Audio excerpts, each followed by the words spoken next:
Acerquémonos confiadamente al trono de su gracia.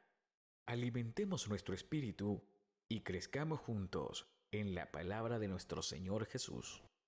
Bienvenido a la reflexión de hoy. Gracias, hermanos, por estar con nosotros en este su espacio de iglesia que mueve la reflexión del día de ahora. Gracias por acompañarnos. Y el tema de ahora, de este martes, es te llenarás de risa. ¿Cómo nos podemos llenar de risa, hermano? Y uno de los regalos más hermosos que recibimos cuando somos salvos o cuando Jesucristo llega a nuestro corazón es el gozo. Pero fíjense que una cosa es la alegría, otra cosa es el bienestar. Pero una cosa totalmente diferente es el gozo. Y yo quiero decirte que a mí me encanta reírme. Me fascina. Quien me conoce sabe que a mí me encanta reírme.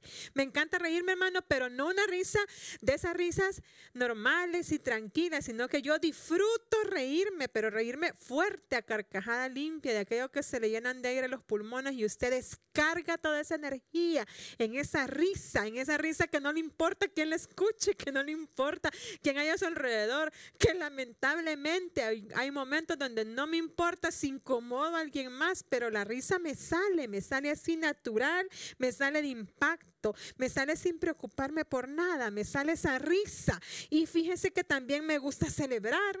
Me encanta abrazar a las personas. He sufrido mucho con esta pandemia que la gente no se deja abrazar y que uno no se tiene que dejar abrazar. Pero a mí me encanta mucho el contacto físico con la gente. Me encanta también celebrar mis logros y también me encanta celebrar los logros de otros. Me encanta ver que la gente brilla y me encanta brillar también, ¿por qué no decirlo?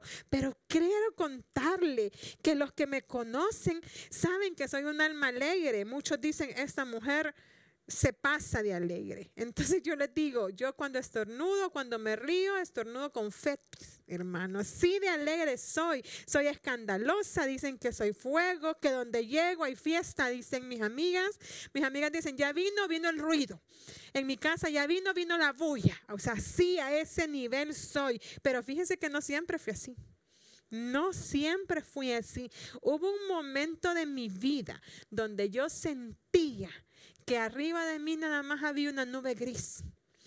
Hubo un momento en mi vida donde yo sentía, y ese momento de mi vida no fue un momento, fueron años de mi vida. Y en mi vida, lamentablemente, en mi vida muy joven, donde yo sentí que todo me salía mal. Que nada de lo que yo soñaba para mí se iba a cumplir. Hubo un momento de mi vida donde yo sentía literalmente que la nube gris me acompañaba a diario. Eso es lo que yo sentía. Hubo un momento en mi vida donde sentía que todo el mundo estaba en mi contra. Y gracias a Dios, mi hermano, que en ese momento no existían las redes sociales. Porque ahora, si yo lo estuviera viviendo, sintiera que todo lo que usted pone va dirigido para mí. Pero en ese momento yo sentía que lo que decían, lo que hablaban, lo que murmuraban, era en mi contra. Yo sentía que todos estaban en mi contra, que nada estaba a mi favor, que todo era en mi contra. Sentía que la gente vivía en permanente complot para conmigo. Sentía que me costaba mucho tener relaciones con las personas porque sentía que eran malintencionadas conmigo, que decían algo y yo lo tomaba del otro lado y decía, esto lo dijo queriéndome decir esto. Y fue un momento oscuro y un momento difícil en mi vida. Un momento que cuando yo veo hacia atrás, yo digo, desperdicié tanto tiempo, tanta energía y perdí tantas personas buenas en mi vida por ser así como era, por pensar que todo estaba en mi contra, por pensar que la gente actuaba en contra mía, por pensar que todo lo que hablaban, lo que pensaban, lo que decían, lo que se reían, era burlándose, hablando y diciendo cosas en contra mía. Y es tan difícil vivir así, hermanos. Y yo viví así. Pero quiero enseñarte cómo fue que yo salí de eso porque yo me sentía atacada, me sentía aludida, me sentía señalada, sentía que hablaban a mis espaldas, sentía que estaban en mi contra, sentía tantas cosas y no existían las redes sociales para que yo sintiera todo eso. Creo que hoy en día fuera peor si yo estuviera en ese proceso en mi vida. Pero yo lo sentía todo eso y de verdad que lamento tanto porque Dios hizo algo por mí, que fue darme la salvación, pero yo me sentía totalmente infeliz. Yo me sentía, era yo la que era infeliz. No era que Dios me tuviera viviendo en la infelicidad, sino que yo había decidido ser infeliz. Había decidido vivir así. Y un día en una consejería que yo tuve con un pastor, este pastor me dijo, a tu edad, tú tienes todo para ser feliz, me dijo. Todo lo tienes para ser feliz. Estaba muy jovencita, muy inmadura, y me recuerdo que me dijo, a tu edad, tú tienes todo para ser feliz. Y yo pensé en mis adentros. Si yo tengo todo y todo está en mi contra. Mis compañeros, mis amigos, mis relaciones, todo lo que yo vivo está en mi contra. Yo pensaba de esa manera. Y entonces él dijo, tú has hecho de tu vida esto que has hecho. Tú lo has hecho, tú has permitido, porque Dios no te quiere infeliz. Dios no quiere esta mujer infeliz y Dios viene pronto, me dijo. Y Dios te va a pedir cuenta de todos los dones que te ha dado, de todo lo que ha hecho para que tú hagas en su reino. Dios te va a pedir cuenta de eso, me dijo este pastor. Y vas a tener que decirle que decidiste ser infeliz, que tú lo decidiste. Y eso, hermanos, me tocó profundamente. Y yo dije, si realmente esto es una cuestión de decisión. Y cuando yo acepté que necesitaba ayuda, él me dijo, te voy a pedir que leas el libro de Filipenses y que lo leas de principio a fin lo más que puedas todos los días. Constantemente, que no lo pares de leer durante 30 días. Y fíjese que a mí me encantó de entrada leer esto que leí en Filipenses 4 del 4 al 5. Se lo voy a leer de la Nueva Traducción Viviente. Dijo, estén siempre llenos de alegría en el Señor. Lo repito, alégrense. Que todo el mundo vea que son considerados en todo lo que hacen. Recuerden que el Señor vuelve pronto.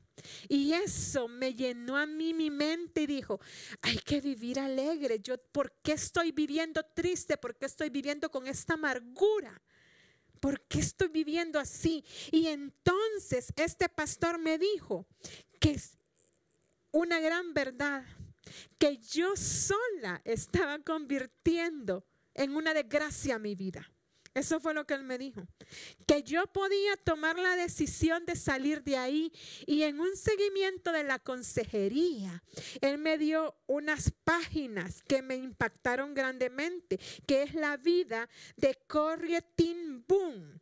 Ella tiene un testimonio de algo que estaba pasando y que se escribe en un libro llamado El Refugio Secreto. Y cuando yo leí este testimonio, entendí que vivir en el gozo de Dios, sin importar lo que pase a nuestro alrededor o lo que estemos viviendo o lo que otras personas estén haciendo para dañarnos, vivir con gozo es posible. Y es una decisión personal hacerlo. No es una decisión que otros van a tomar por ti y por mí, sino que es una decisión personal. Entonces, quiero contarte un poco lo que yo leí. Corrie nació en Holanda y vivía con su papá, que tenía un taller de relojes muy exitoso en Holanda. Y ellos eran felices y servían a Dios en esta ciudad.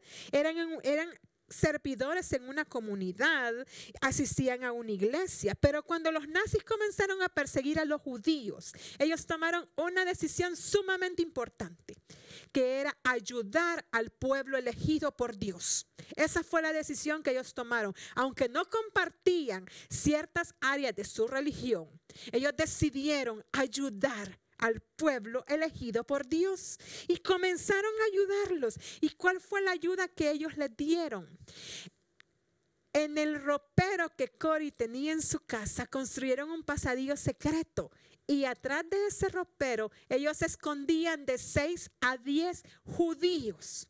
Y los escondían a veces por días, por semanas o por meses, y los tenían ahí escondidos. Les daban refugio, les daban alimento, les daban casa y de vez en cuando hablaban con ellos. Pero lo más importante que ellos hicieron era salvarles sus vidas. Y quiero decirte, hermano, que lo hicieron por varios meses, pero hubo una persona que los delató. Y esto fue considerado como una traición para los alemanes. Y los tomaron a ellos, a su familia, les quitaron todo lo que tenían y los separaron. Mandaron a Cori con su hermana a un campo de concentración judía y a su papá, a su mamá y a su hermano a otro campo de concentración judía. Y mientras iban en un tren, los llevaban como ganado y los montaron en ese tren y en ese vagón pasaron varias horas. La gente defecaba alrededor de ellas. La gente ahí mismo se alimentaba como podía, tomaba el agua que podía, defecaba en ese lugar. Comenzaron a vivir con sufrimiento. Estas mujeres, para muchos podrán estar diciendo, fue un sufrimiento innecesario. Yo no lo veo así, yo lo veo como que ellos habían cumplido con su llamado y era parte de lo que tenían que vivir de ese llamado. Lo que te quiero decir es que ellas lograron salvar muchas vidas, pero pagaron también con sufrimiento su propósito. Y cuando llegaron al campo de concentración, ellas comenzaron a vivir ahí. Y la cama que ellas tenían en su casa, que era una cama cómoda, se convirtió en una tabla. La comida que ellas tenían en su casa se convirtió en papa con agua.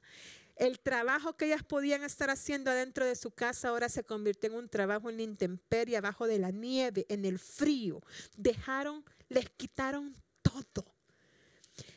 Y Cori menciona, después de perder todo, de perder a mi padre, a mi madre y a mi hermano, que nunca lo volvimos a ver porque murieron en un campo de concentración judía, en una cámara de gas. Después de eso, lo único que a mí me consolaba era leer Filipenses, leer lo que Pablo había escrito cuando él había estado preso, leerlo porque me había llevado un Antiguo Testamento en mi bolsa y yo leía lo que él tenía que decir en Filipenses y eso la alimentaba, eso trataba de hacer que ella se sintiera mejor.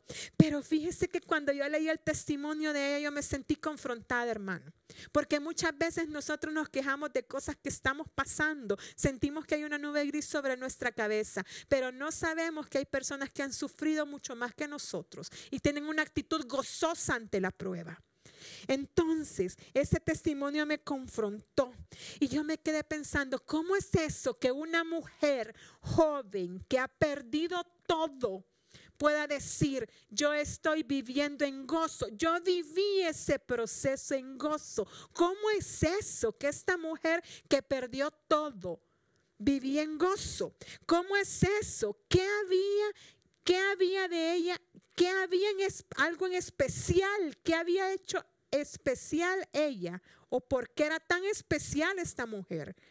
Que lo que ella trasladaba en su testimonio era gozo. ¿Cómo había logrado eso? Y el secreto de ella, lo dice en su testimonio, es que ella había podido perdonar a todos los que le habían causado daño y dolor. Dice Cori, yo perdoné a los que nos causaron daño y dolor. Yo perdoné a quien nos delató. Yo perdoné a quien mató a mi padre, a mi madre y a mi hermano. Yo perdoné a quien me quitó todo lo que tenía. Yo perdoné al que me quitaba la ropa y me hacía caminar enfrente de él para observarme. Yo perdoné a aquel que me hizo mal. Yo perdoné a todos los que participaron de una forma u otra para perder a mi familia. Yo decidí perdonarlos. Yo tomé la decisión, dice el testimonio de ella. Y dice esta mujer que milagrosamente un día decidieron liberarlas. Milagrosamente un día salieron con vida del campo de concentración, ella y su hermana. Milagrosamente, porque su familia murió en una cámara de gas. Y muchas mujeres y muchos hombres murieron en ese campo de concentración donde ellas estaban, y ellas no murieron. Y cuando salieron de ahí, ella supo que Dios había dejado con que la vida de ella llegara a ese punto, porque el propósito de ella era un aprendizaje, y ese aprendizaje era que no hay un pozo de dolor tan profundo que el amor de Dios no sea aún más profundo, dice el testimonio de ella. No hay nada nada de dolor que sea más grande que el amor de Dios. Y ese es el testimonio de ella. Y Cori vivió testificando tanto tiempo después lo que Dios había hecho en su vida, porque era necesario que ella lo pasara. Era necesario que ella viviera eso para poder testificar. ¿Qué quiero decirte ahora, iglesia? El enemigo va a usar todas las herramientas que tiene a su disposición o a su alrededor para convertir en tu pensamiento que tu vida sea una desdicha, que tu vida sea un dolor, que tú pierdas el gozo y la paz. El enemigo va a tratar a toda costa que pierdas el gozo y pierdas la paz, que no seas agradecido. Va a tratar como sea de quitarte el gozo. Pero yo vengo diciéndote este día que no permitas que el enemigo te quite el gozo. El enemigo va a usar personas, va a usar situaciones, va a usar mensajes en redes sociales donde tú te sientas aludida. Va a usar mensajes que tú malinterpretes para quitarte el gozo y para quitarte la paz. No permitas que lo logre. Nosotros con la ayuda de Dios podemos evitar perder el gozo y la paz. Podemos decidir vivir en gozo independientemente de lo que estemos viviendo, porque muchas veces permitimos que el enemigo nos desoriente. Y muchas veces el rumbo que tenemos que llevar es uno y permitimos que el enemigo tome el rumbo de nosotros. Entonces yo vengo a decirte ahora, iglesia, no podemos permitir que el enemigo nos quite el gozo y nos quite la paz. Al contrario, Nehemías 8:9 dice: no os entristezcáis, porque el gozo de Jehová es vuestra fuerza. Aférrate a esa palabra, iglesia. Toma la decisión de vivir con gozo y trabaja en tu corazón para lograrlo. Vamos a orar, hermanos. Gracias, Padre, te damos por esta palabra, Señor. Gracias, Padre, porque tenemos que tomar la decisión de vivir en gozo. Te pido, Señor, que pongas en la mente, Señor, de mis hermanos la necesidad de vivir gozosos, Señor, de ser agradecidos y vivir en gozo contigo en todo tiempo, Señor. Gracias, Padre, te doy por este día. En el nombre de Jesús, amén. Y antes de retirarme, yo quiero orar contigo esta oración de salvación para tu vida, para que tú tomes la decisión más importante para ti. Amado Padre, yo te recibo hoy como mi único y suficiente Salvador personal. Creo que eres Dios, que moriste en la cruz por mis pecados y que resucitaste al tercer día. Me arrepiento, soy pecador. Entra en mi vida y en mi corazón, dame una salvación preciosa, perfecta y por fe. En el nombre de Jesús, amén. Gracias, hermanos, por habernos acompañado nuevamente a la reflexión de este día. Compártala esta reflexión en las redes sociales, coméntela también y nos vemos, primero Dios, próximamente. Que el Señor les bendiga.